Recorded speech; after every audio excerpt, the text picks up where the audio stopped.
சிறப்பு நேர்காணலுக்கு உங்கள் அனைவரையும் அன்போடு வரவேற்கின்றேன். இந்த நேர்காணல் நம்ம சந்திக்க இருக்கக்கூடிய ஆளுமை மூத்த பத்திரிகையாளர் திரு பாக்கி அவர்களைத்தான். வாருங்கள் நேயர்களே.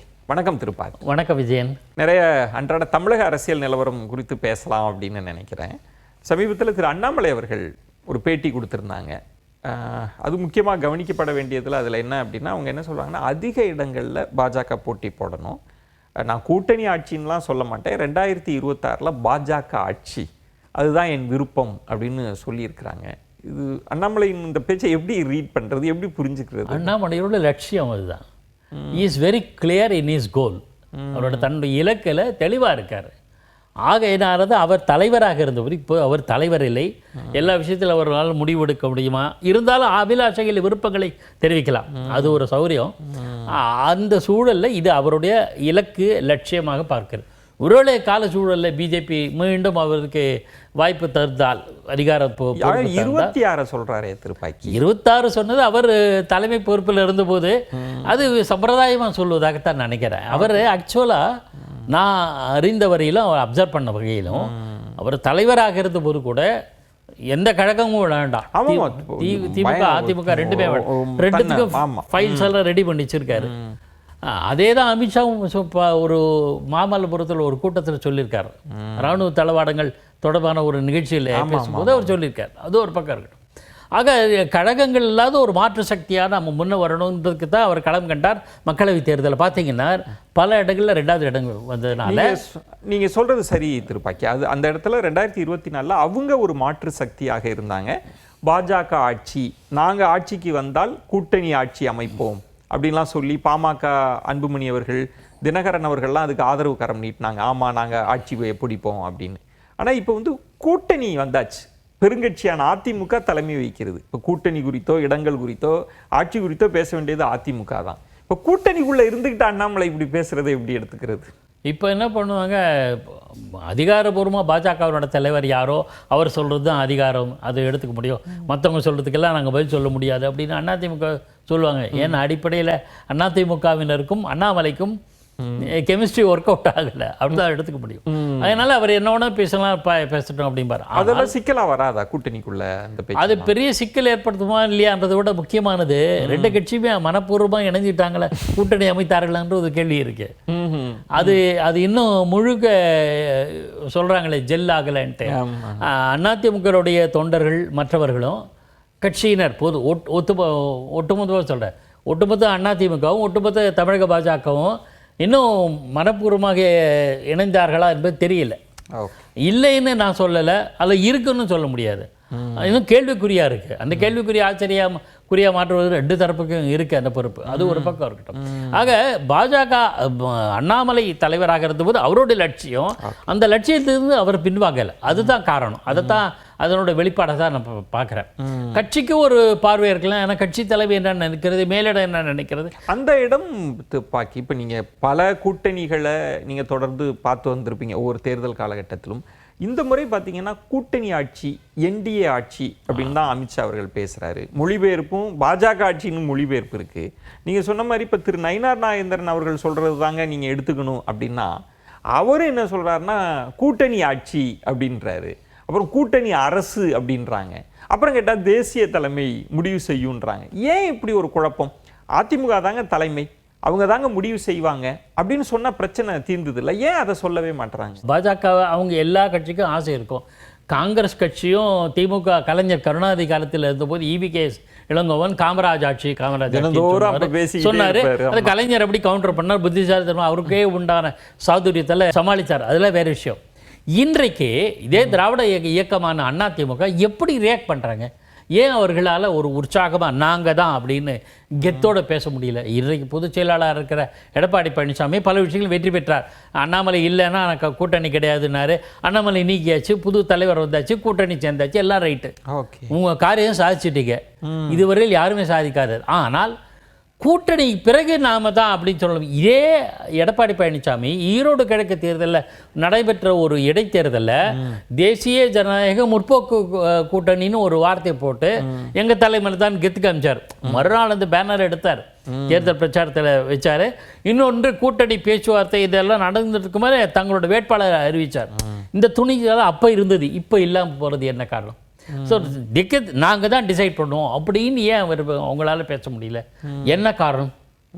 ஏதோ ஒரு சமரசத்தின் கீழ் சமரசத்துக்கு அடுத்து நீங்கள் பாஜகவோட கூட்டணி சேர்ந்தீங்கன்னா சந்தேகம் வரும். சந்தேகம் இருக்குது அப்படின்னு சொல்கிறீங்க. அவர் கொடுக்குற கிளாரிட்டியில் அவர் என்னங்க சொன்னார்? அதிமுக பாஜக கூட்டணி ஆட்சி அமைக்க வந்தாங்க சொன்னார் அப்படின்னு. ஆனால் ஆங்கில பத்திரிகைகள் எல்லாத்துலேயும் ரிப்போர்ட் ஆனதுன்றது வந்து என்டிஏ அலைன்ஸ் அதுதான் சொல்லிகிட்டே இருக்கிறாங்க. நீங்கள் சொல்ல மாதிரி ஒரு கிளாரிட்டி இதில் அமித்ஷா தரப்புலையும் கொடுக்கல, இபிஎஸ் அவங்க தரப்புலையும் கொடுக்கலைங்களா? இல்லை, அமித்ஷா ஒரு இடத்துல கிளாரிஃபை பண்ண அந்த கூட்டணியை பற்றி அறிவிப்பு வெளியான போது will you be part of the government அப்படிங்கும்போது தட் வில் பி டிசைடட் லேட்டர்னார். அது கேர்ஃபுல்லாக நீங்கள் கவனிக்கணும். அது அவர் இந்தியில் பேசுகிறார், அது தமிழில் மொழியாக்கம் செய்யப்பட்டது. ஆனால் உங்களுக்கு ஹிந்தி தெரியலை, எனக்கு தெரியாது. அதாவது அவர் என்ன பேசினார்ன்றது எல்லாம். ஆனால் இந்தி அந்த அவர் இந்தியில் என்ன பேசினாரோ அவர் என்ன அர்த்தத்தில் பேசினார் என்பதை இந்திய பத்திரிகையாளரோடு சேர்ந்து நான் உறுதி செய்து கொண்டேன். அவர் என்ன சொன்னார்? கூட்டணி அரசா இல்லையா என்பது பற்றி பின்னர் முடிவு செய்யப்படும், அதில் தெளிவாக்க. ஆனால் முதல்ல என்டிஏ அலையன்ஸ் தான் சொல்லியிருக்கேன். அது கம்ஃபர்டபுள், நம்ம எப்படி வேணால் அப்போ பொருள் கொள்ளலாம். என்டிஏ கூட்டணின்றது ஆமாம் அதிமுக தலைமையிலான என்டிஏ கூட்டணின்னு சொல்லிக்கிறேன், அது ஒரு பக்கம். ஆனால் இதில் கூட அதிமுகவுக்கு சாதுரியம் இல்லையோ, சாமர்த்தியம் இல்லையோ?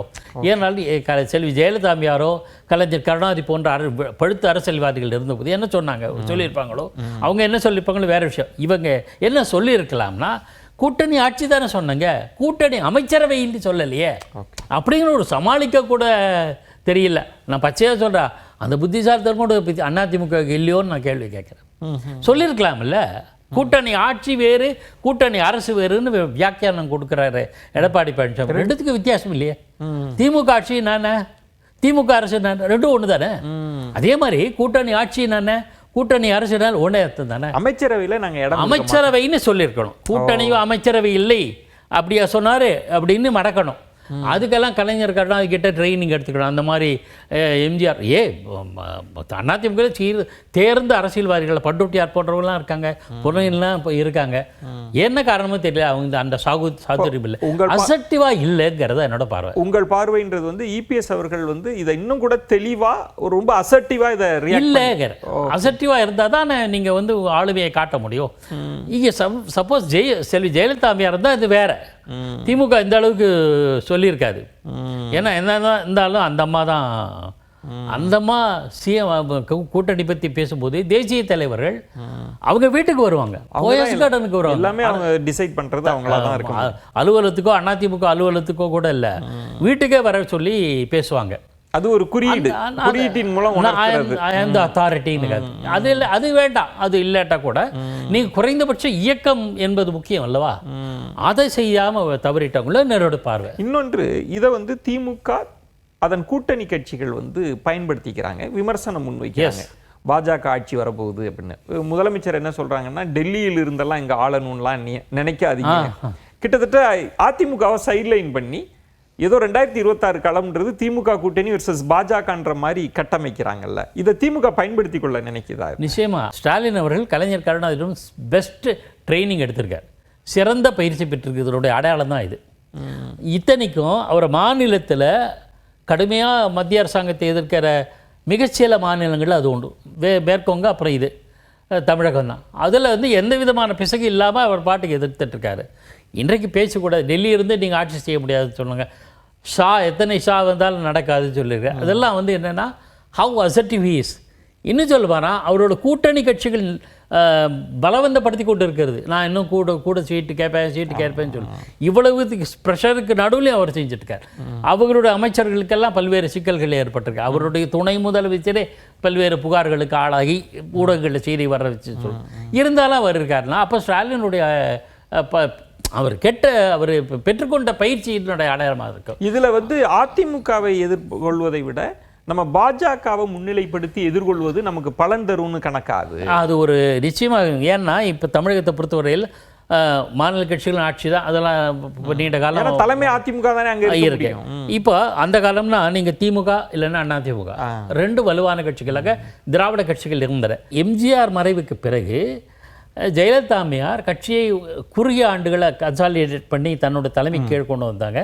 ஆட்சியும் பிடித்தார். 2வது முறையாக தேர்தலில் போட்டி முதலமைச்சராக வந்தார். அப்போ ஒரு சூழலும் அதுக்கேற்ற ஒரு சூழல் இருந்தது. ஆனால் அதுக்கு கரெக்ட், அதெல்லாம் சூழலாக இருந்தது. ஆனால் இவங்க ஜெயலலிதா அம்மையார் மறைவுக்கு பிறகு 8 ஆண்டுகள் ஆக போகுது, 9 ஆண்டுகள் ஆக போகுது. இன்னும் பெரிய அளவுக்கு முன்னேற்றம் கன்சாலிடேட் பண்ணி நம்மளோட அசர்ட்டிவாக பண்ணலை ஒன்று. அதனால் அதிமுக ரூல்ட் அவுட்டு. தேமுதிக விஜயகாந்த் மறைவுக்கு பிறகு பலவீனமாக தான் இருக்குது. பாமக உட்கட்சி சண்டையில் சிக்குகிறது.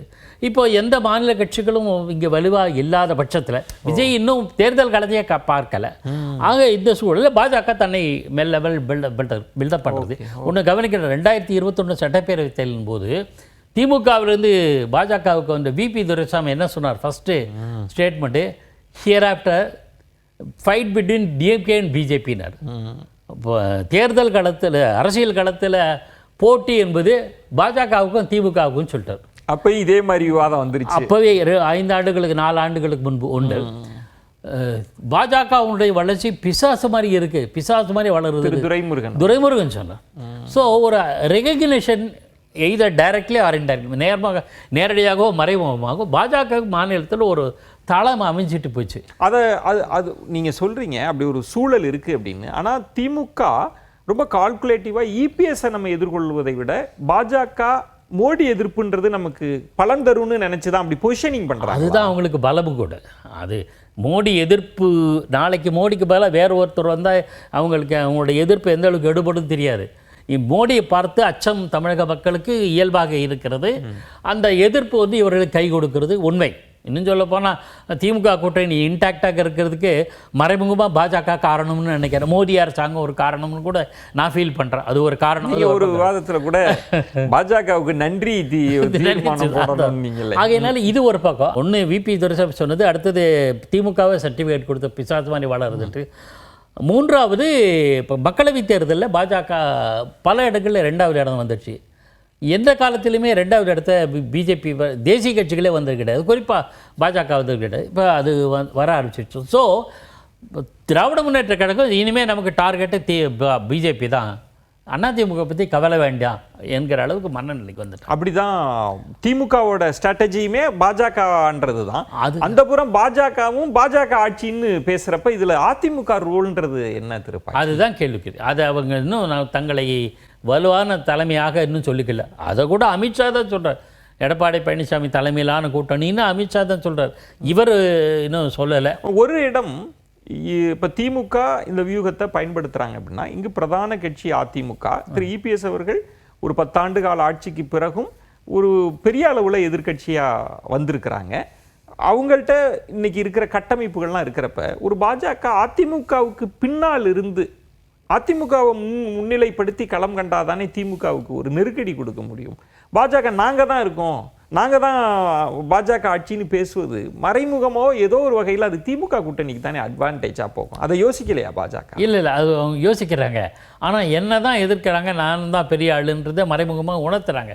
இன்கேஸ் திமுக இல்லாத போது நாங்கள் தான், அதிமுக அல்ல என்பதை மக்களுக்கு மறைமுகமாக உணர்த்துக்கிறாங்க. இப்போதே திமுகவுடைய அங்கீகாரமே கிடைச்சாச்சு. ஒன்று நாள் அவனுக்கு செல்வி ஜெயலலிதா மறைந்த போது மூத்த திமுக தலைவர்கள் பல பேர், எனக்கு நினைவு வரல, எங்களுக்கு வலிமையான எதிரி இல்லாமல் போய்விட்டார் அப்படின்னு சொன்னாங்க. நாங்கள் செல்வி ஜெயலலிதாவை அரசியல் ரீதியாக எதிர்கொண்டாலும் ஒரு வலிமையான எதிரியாக இருந்தார்கள் சொன்னாங்க தலைவர்கள் பல பேர் பொதுக்கூட்டத்தில் சொன்னாங்க. இப்போ அந்த வலிமையான இடத்தை பெறுவது தான் அவங்களுடைய எய்மு. பாஜக அதை திட்டமிட்டு செய்கிறார். ஆனால் ஒரே ஒரு கேள்வி, இதற்கெல்லாம் உழைத்தவர் யார் என்பது மக்களுக்கு தெரியும். பாஜக இது விசிபிளாக பல பேருக்கு தெரியக்கூடிய வலிமையான ஒரு மக்கள் இயக்கமாக மெல்ல மெல்ல அண்ணாமலை அவர்கள் சொல்றார். ஆமாம், அது அவர் இல்லாத சூழலில் மற்ற நிலைமையில் பாஜக எப்படி எந்த திசையில் போகும் தெரியலை.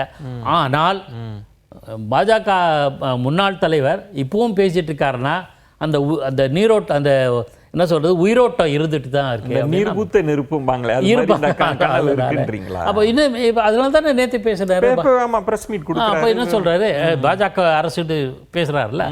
ஸோ பாஜகவுடைய இது அண்ணாமலை கொள்கையில் பாஜகவினோட கொள்கை என்பதை மறைமுகமாக உணர்த்துக்கிறாள் என்று நான் புரிந்து கொள்கிறேன். இந்த மெகா கூட்டணி அப்படின்ற ஒரு கணக்கு இபிஎஸ் அவர்கள் சொல்கிறாங்கல்ல, இப்போ நீங்கள் சுட்டி காட்டினீங்க தேமுதிகவோட நிலை எப்படி இருக்குது, பாமக அதுக்குள்ளே இருக்கிற உட்கட்சி முறைன்னு. இப்போ திமுக ஒரு வலுவான கூட்டணியோடு இருக்கிறாங்க அப்படின்னா இந்த மெகா கூட்டணி சாத்தியப்பாடுகள் இருக்கா? ஏன்னா கூட்டணி ஆட்சி ஒவ்வொருவரும் ஒவ்வொரு கருத்தை சொல்லிட்டே இருக்கிறப்ப எப்படி பார்க்குறீங்க? இல்லை, மக்களவைத் தேர்தலே அவங்க மெகா கூட்டணி பற்றி சொன்னாங்க, ஒன்றும் எடுபடலையே. பாஜக பக்கம் வந்துடுச்சு இல்லை. தேமுதிகவும் சில ஒரு எஸ்டிபிஐ போன்ற ஒரு சின்ன கட்சிகள் தான் இருந்துங்க. அதனால் வெற்றியும் உங்களுக்கு பெருசு. கூட்டணி இருந்தால் கொஞ்சம் ஓட்டுகளை வரணும், அதுவும் இழந்துட்டாங்க இல்லையா. ஒன்றுமே இல்லாத ஓ பன்னீர்செல்வம் வந்து பலாப்பழ சின்னத்தில் 2வது இடத்துக்கு. ஸோ யார் பலம்ன்றது நிரூபிச்சிட்டாங்க. அப்போ மெகா கூட்டணிங்கிறது நம்பர் கட்சிகளின் எண்ணிக்கைன்னு பார்த்தாலும் இல்லை. கட்சிகள் இல்லாமல் செல்வி ஜெயலலிதா மாதிரி, கலைஞர் கருணாநிதி மாதிரி முழு தாங்களே அதிக இடங்கள், சில கட்சிகள் எல்லாம் ஒன்றா இருந்து வெற்றி பெறுதல் அல்ல அதிகமான இடங்களை கைப்பற்றுதல் இருக்குல்ல, அதுக்கான சாத்தியக்கூறும் இருப்பதாக நான் புரிந்து கொள்ளவில்லை. அது இன்னும் அதற்காக காலம் நிறைய இருக்குது. இன்னும் ஒரு 10 மாதம் இருக்குது. அதுக்குள்ளே அவங்களுக்குள்ள ஒரு டிரான்ஸ்ஃபர்மேஷன் வந்தால் மாற்றம் இருக்கலாம்னு நான் நினைக்கிறேன். பொறுத்திருந்து பார்க்கலாம். அரசியல் சூழல், அரசியல் காட்சிகள்லாம் இப்படி மாறுது அப்படின்னு உங்களுடைய விரிந்த பார்வைகளை முன் வச்சிங்க. மிக்க நன்றி திருப்பாக்கி. நன்றி விஜயன். மற்றொரு நிகழ்ச்சியில் உங்களை சந்திக்கிறேன். அதுவரை உங்களிடமிருந்து விடைபெறுகிறேன். நன்றி, வணக்கம்.